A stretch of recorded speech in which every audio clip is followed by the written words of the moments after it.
Hi Ilong-ilong natin yung guys! ano, Good ilong. day! Bonggang-bongga. I'm here with Miss Grand Pangasinan. So, pakilala ka muna, dear. Hi everyone! I am Angelica Joy Flores, your Miss Grand Pangasinan. Wow. Bonggang-bongga naman ang national Yes. costume mo. Could you please tell us about it? Actually, itong national costume basically represents Pangasinan because of Dagupan, as we are known as the Bangus Festival, wherein we celebrate it in Pangasinan. Hence, Bangus. And also, our famous tagline, Pangasinan, ang galing! Wow! Bonggang-bongga. Who did your national costume? Yep. Or created your national costume? Sir Jonas Dizon. Saan siya? Sir Joanna Shea.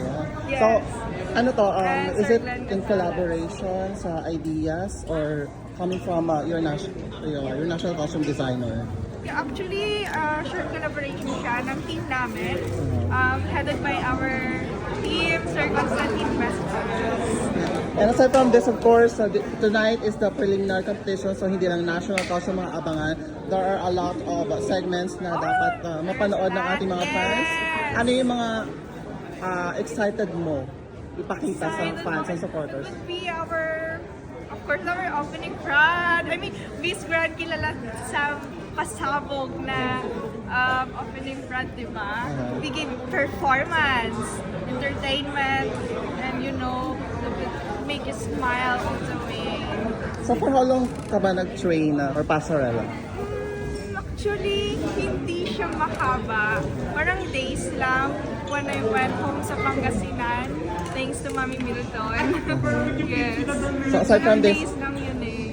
do you still undergo some trainings like sa Q&A mo, gano'n? No, not anymore. Busy na talaga sa ano? Yes. Ayan.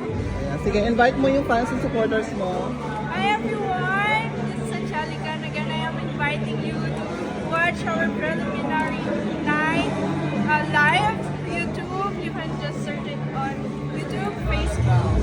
Yes, Miss Grand Preliminary Night. Thank you so much, Angelica, and best of Thank luck! you!